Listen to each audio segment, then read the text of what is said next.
Hi, welcome.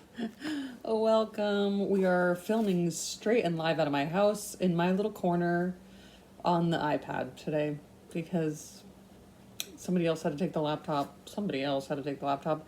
I made lavender water.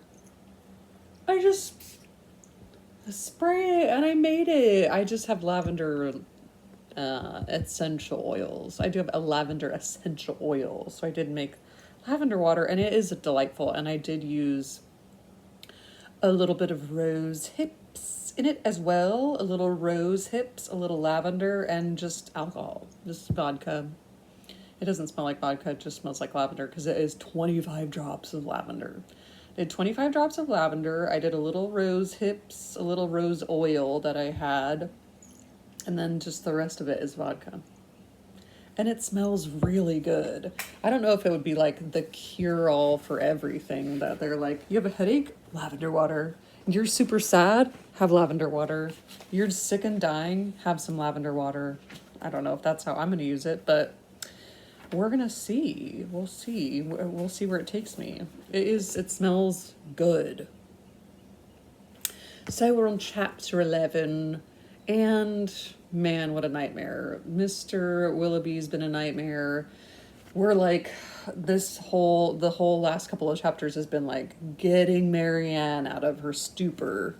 And the Steeles are in London and Mrs. Jennings excited, but Eleanor's like, you were talking to Dr. Davies a lot, huh? Davis? There was something interesting with, now that Willoughby's gone and married, he's basically, he got married. Now that he's gone and married, we're on to Eleanor and Edward Frost. But who Dr. Davies and the Steeles did ride to town together. And everybody's like, you and Dr. Davies. And Eleanor's like, what about Lucy? What about Edward that you're supposedly engaged to? It's all very fishy. Lucy. All right. Chapter 11. After some opposition, Marianne yielded to her sister's entreaties. What did we just read? Eleanor began to find this impermanence too much for her temper, but she was saved the trouble by checking it by Lucy's sharp reprimand, which now... Okay, Dr. Davies. Okay. We're all caught up in here. We're all caught up in here.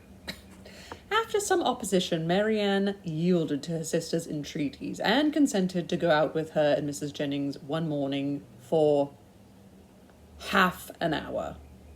1/2 of 1 hour she did go out. Baby steps. Baby steps to the door. Baby steps to London. Okay. For very first recommendation for everybody to watch, because these chapters have been so heavy, so I think my brain is like, make it funny because this is so sad. You guys should all see What About Bob. It's actually was very funny to me. I recently watched it during a flight and it was hard to not laugh audibly out loud on a plane. Baby steps to the door. Okay. She expressly conditioned, however, for paying no visits and would not do more than accompany them to Gray's in Sackville Street, the Sackville Bagginses, where Eleanor was carrying on a negotiation for the exchange of a few old-fashioned jewels of her mother. When they stopped at the door, Mrs. Jennings recollected that there was a lady at the other end of the street on whom she ought to call, and as she had no business at Gray's, it was resolved that while her young friends transacted theirs, she should pay her a visit and return for them. By Mrs. Jennings. To talk to your friend. On ascending the stairs, the Miss Dashwoods found so many people before them in the room that there was not a person at liberty to attend to their orders, and they were obliged to wait. Can you imagine? All that could be done was to sit down at the end of the counter, which seemed to promise the quickest succession. One gentleman only was standing there, and it was probable that Eleanor was not without hopes of exciting his politeness to a quicker dispatch. This reminds me of bars back in the day in my 20s, where you're like, should I just show them a little more cleavage? How do I get this bartender's attention? But it is a jeweler, not a bartender. But the correctness of his eye and the delicacy of his taste proved to be beyond his politeness.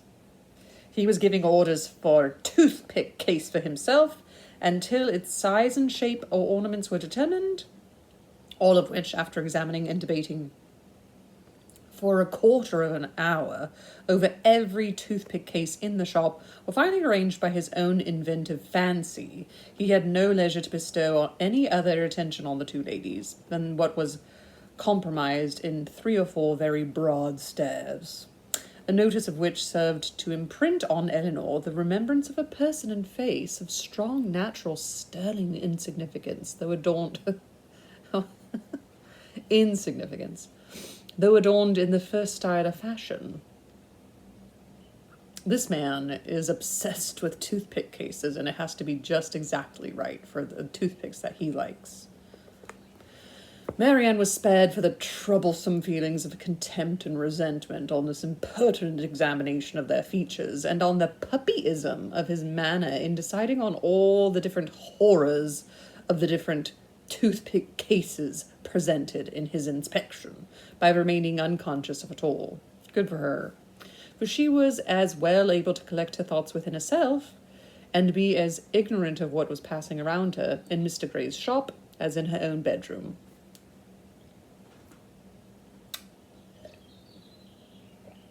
Distract me more. At last the affair was decided. The ivory, the gold, and the pearls all received their appointment, and the gentleman, having named the last day on which his existence could be continued without the possession of the toothpick case, drew on his gloves with leisurely care, and bestowing another glance on the Miss Dashwoods, but such a one as seemed rather to demand than express admiration, walked off with an happy air of real conceit and affected indifference. My God. This interchange between this man with the toothpick cases and these girls, primarily Eleanor, was a lot.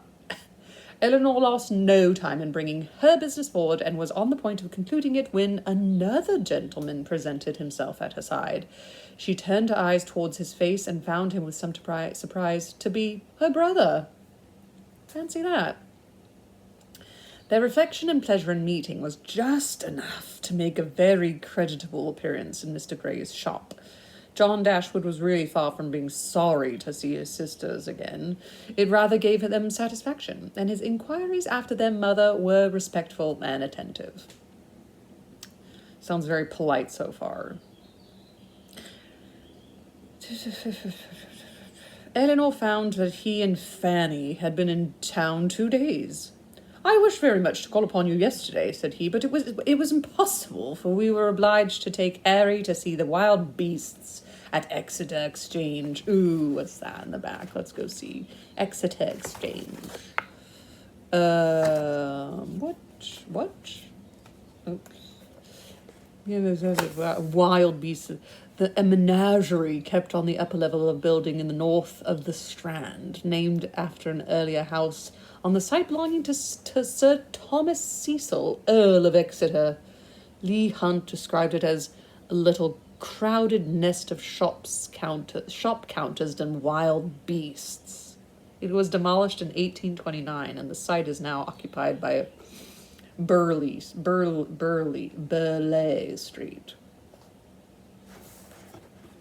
I was thinking wild beasts was like dinosaurs or something. Like, it was dinosaurs. We'd have to take Harry to see the wild beasts at Exeter Exchange, and we spent the rest of the day with Mrs. Ferrars. Harry was vastly pleased This morning I had fully intended to call on you if I could only find a spare half hour, but one has always so much to do on first coming to town, and I came in to bespeak Fanny a seal. But tomorrow I think I shall be able to call in Berkeley Street and be introduced to your friend, Mrs. Jennings. I understand she is a woman of very good fortune. And the Middletons, too. You must introduce me to them. And my mother-in-law's relations, I shall be happy to show them every respect. They are excellent neighbours to you in the country, I understand. Excellent indeed. Their attention to our comfort, their friendliness in every particular, is more than I can express. I am extremely glad to hear it, upon my word, extremely glad indeed. But so it ought to be. There are people of large fortune, they are related to you, and every civility and accommodation that can serve to make your situation pleasant might be reasonably expected. And so you are most comfortably settled in your little cottage and want for nothing. Edward brought us a most charming account of the place, the most complete thing of its kind, he said, that ever was, and you all seem to enjoy it beyond anything. It was a great satisfaction to us to hear it, I assure you. Yeah, because last time we heard from him, he was like, actually, I might need to borrow money from you guys. I know that I was supposed to give you £5,000, but then it turned into £3,000, but then Fanny kind of wanted it to be £1,000, but then it became 500, and then finally, but right before you guys left, I was like, I might actually need to borrow money from you guys. So, and that was that. My God. Eleanor did feel a little ashamed of her brother, right, and was not sorry to be spared the necessity of answering him by the arrival of Mrs. Jennings' servant, who came to tell her that his mistress waited for them at the door. Mr. Dashwood attended them to the stairs, was introduced to Mrs. Jennings at the door of a carriage, and repeating his hope of being able to call on them the next day, took leave. His visit was duly paid. He came with a pretense at an apology from their sister-in-law for not coming too. Of course Fanny's not coming. She should be embarrassed. She should be ashamed and embarrassed. Put lavender water on Fanny. Spraying Fanny with lavender water, see if she becomes any nicer. But she was so much engaged with her mother that really she had no leisure for going anywhere. Mrs. Jennings, however, assured him directly that she should not stand upon ceremony, for they were all cousins, or something like it, and she should certainly wait on Mrs. John Dashwood very soon, and bring her sisters to see her. His manner to them, though calm, were perfectly kind. To Mrs. Jennings, most attentively civil, and on Colonel Brandon's coming in soon after himself, he eyed him with a curiosity which seemed to say that he only wanted to know him to be rich, to be equally civil to him. After staying with them half an hour, he asked Eleanor to walk with him to Conduit Street and to introduce him to Sir John and Lady Middleton. The weather was remarkably fine, and she readily consented. As soon as they were out of the house, his inquiries began. Oh, God. Who is Colonel Brandon? Is he a man of fortune? Yes, he has a good property in Dorsetshire. I am glad of it. He seems a most gentlemanlike man, and I think, Eleanor, I may congratulate you on the prospect of a very respectable establishment in life. Me, brother, what do you mean? He likes you. I observed him narrowly, and I'm convinced of it.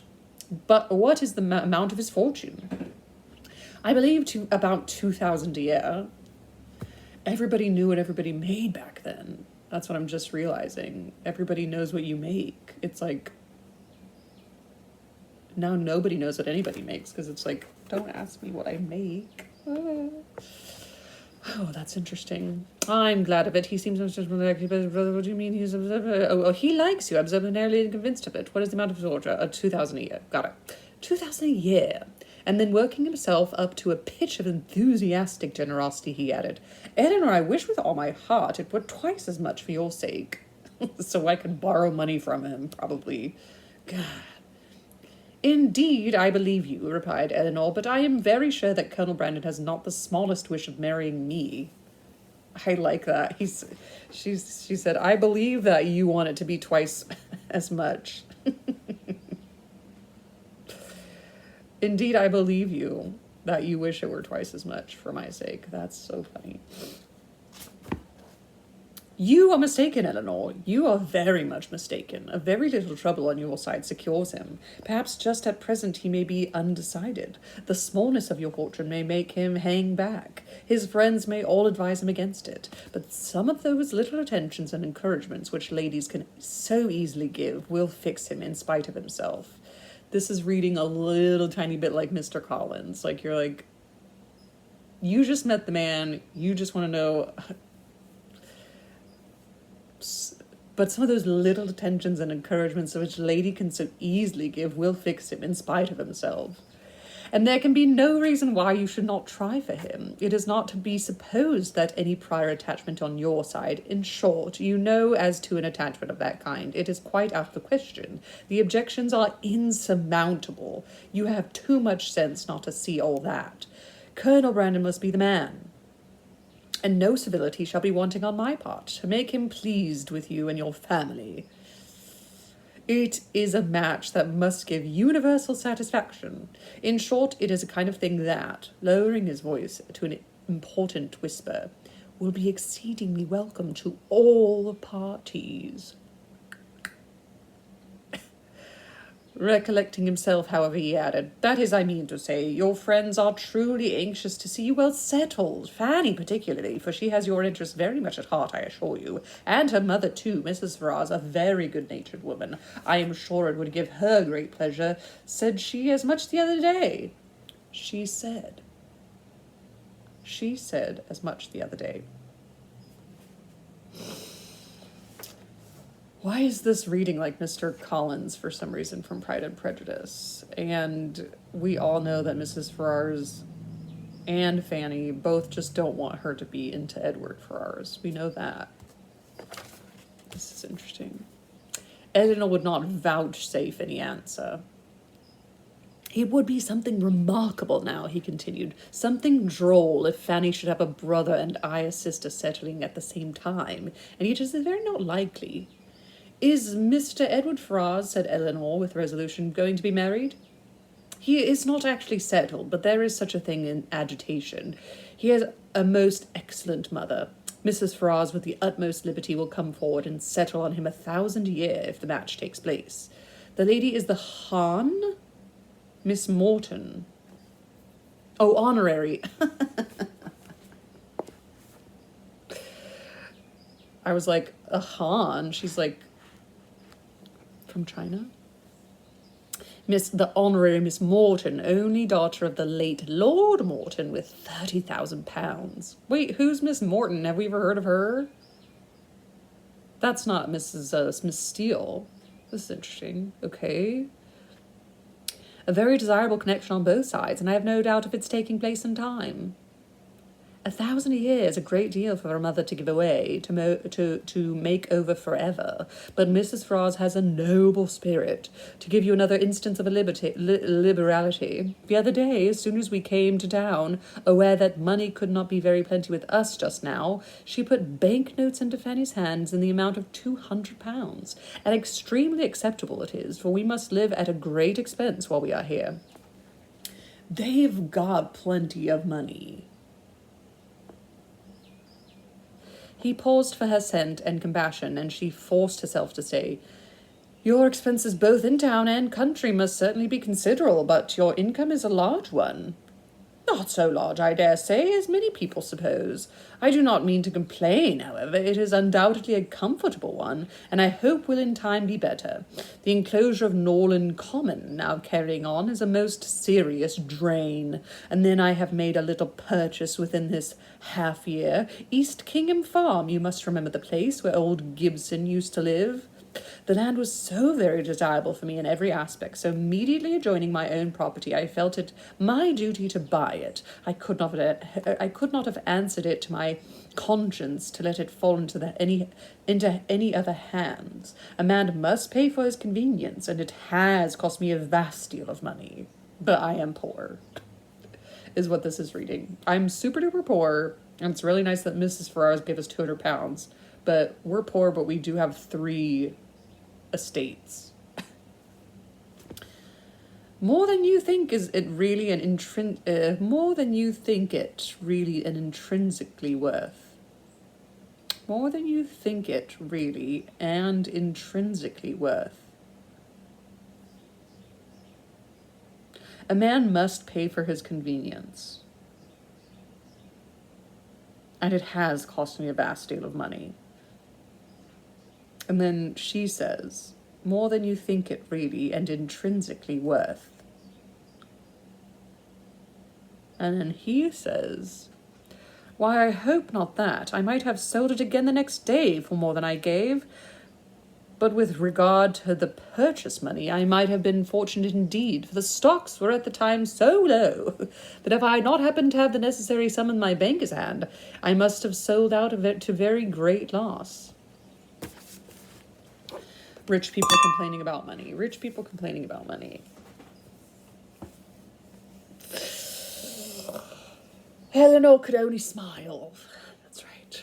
Other great and inevitable expenses, too, we have had on first coming to Norland. Our respected father, as well you know, bequeathed all the Stanhill effects that remained at Norland, and very valuable they were, to your mother. Far be it from me to repine at his doing so. He had an undoubted right to dispose of his own property as he chose, but in consequence of it, we have been obliged to make large purchases of linen, china, to supply the place of what was taken away. You may guess, after all these expenses, how very far we must be from being rich, and how acceptable Mrs. Farrar's kindness is.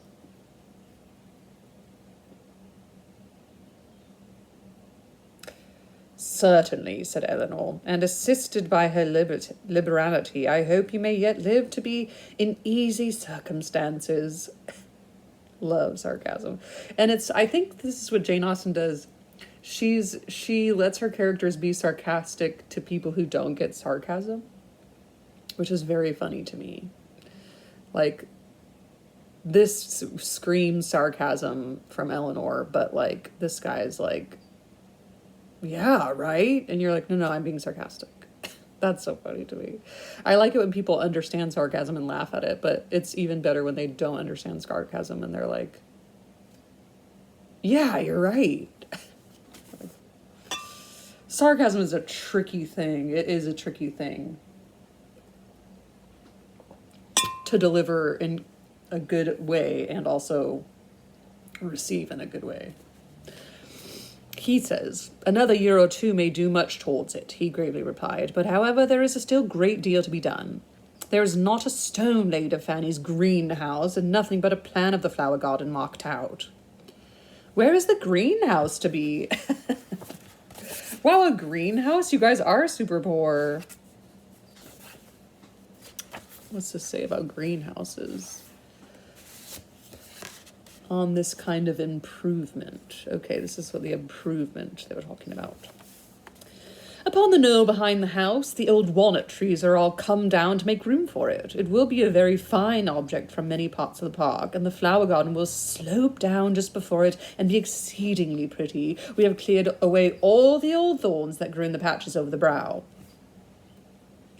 Eleanor kept her concern and censure to herself, and was very thankful that Marianne was not present to share the provocation. Right? If Marianne had been there. Oh, devastation. Having now said enough to make his poverty clear.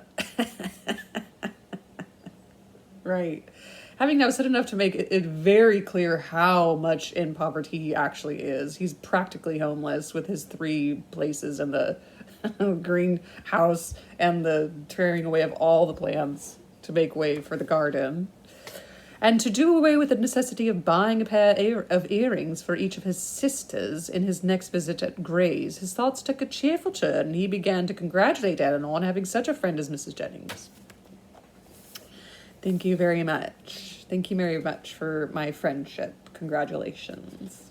She seems a most valuable woman indeed. Her house, her style of living, all bespeak an exceeding good income, and it is an acquaintance that has not only been of great use to you hitherto, but in the end may prove materially advantageous.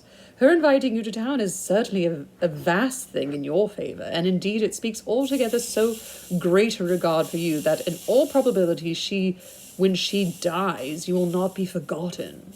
She must have a great deal to leave. Nothing at all, I should rather suppose, for she has only her furniture, which will descend her children. She said, nothing at all, I rather suppose, for she has only her furniture, which will descend to her children. And he said, but it is not to be imagined that she lives up to her income. Few people of common prudence will do that, and whatever she saves, she will be able to dispose of. And do you not think it more likely that she should leave it to her daughters than to us? Her daughters are both exceedingly well married, and therefore I cannot perceive the necessity of her remembering them farther, whereas, in my opinion, be her taking so much notice of you and treating you in this kind of way, she has given you a sort of claim on her future consideration, which a conscientious woman would not disregard. Nothing can be kinder than her behaviour, and she can hardly do all this without being aware of the expectation she raises. Whoa. But she raises none in those most concerned.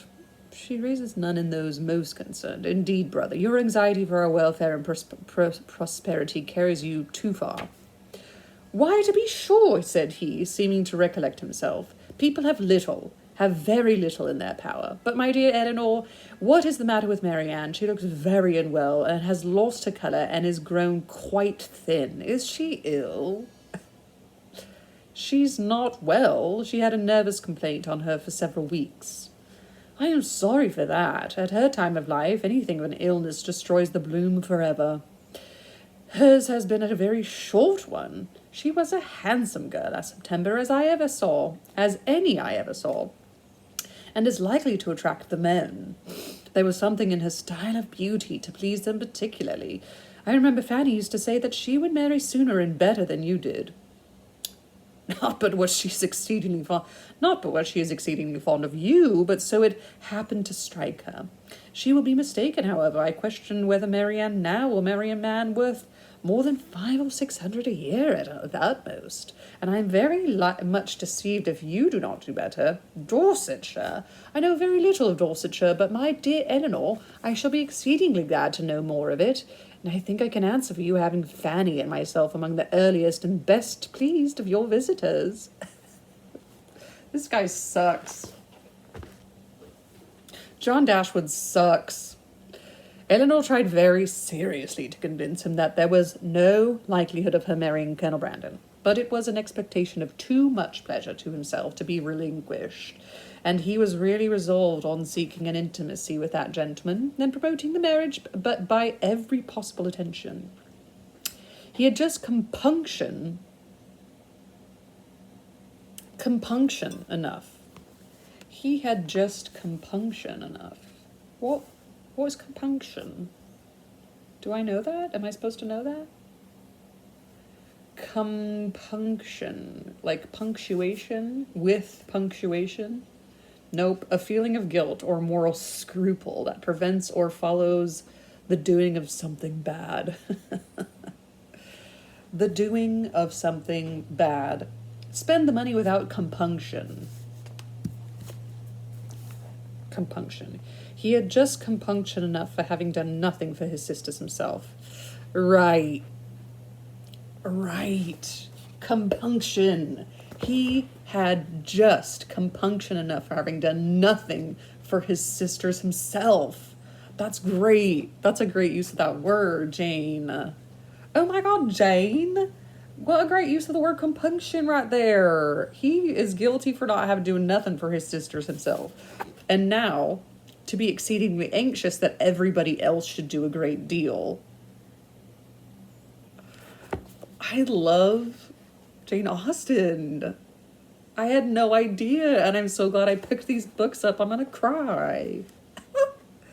He had just compunction enough for having done nothing for his sisters himself to be exceedingly anxious that everybody else should do a great deal, and an offer from Colonel Brandon or a legacy from Mrs. Jennings was the easiest means of atoning for his own neglect.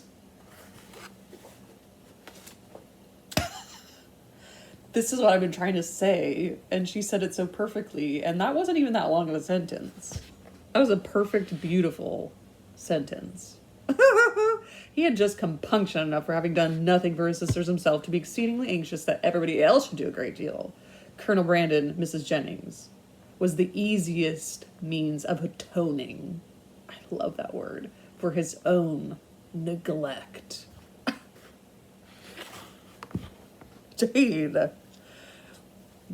Jane. They were lucky enough to find... so verklempt from that sentence. They were lucky enough to find Lady Middleton at home, and Sir John came in before their visit ended. Abundance of civilities passed on all sides. An abundance of civility. Sir John was ready to like anybody, and though Mr. Dashwood did not seem to know much about horses, he soon let him down as a very good-natured fellow. He soon set him down as a very good-natured fellow.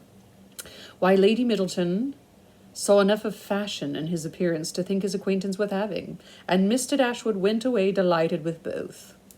Too bad Mr. Dashwood couldn't have met Mr. and Mrs. Palmer. They're fun. I shall have a charming account to carry to Fanny, said he, as he walked back with his sister. Lady Middleton is really a most elegant woman. Such a woman as I am sure Fanny will be glad to know. And Mrs. Jennings, too, an exceedingly well-behaved woman, though not so elegant as her daughter. Your sister need not have any scruple even of visiting her, which, to say the truth, has been a little the case, and very natural. For we only knew that Mrs. Jennings was the widow of a man who had got all his money in a low way.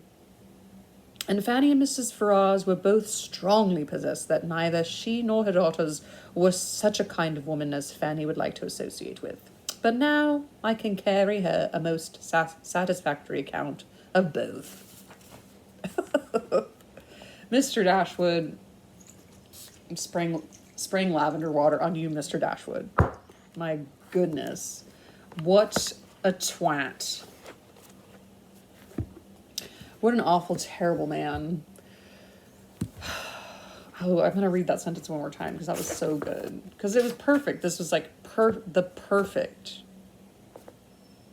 sum up of his character and who he is. He had just compunction enough for having done nothing for his sisters himself to be exceedingly anxious that everybody else should do a great deal, and an offer from Colonel Brandon or a legacy from Mrs. Jennings, who already has 2 daughters, was the easiest means of atoning for his neglect.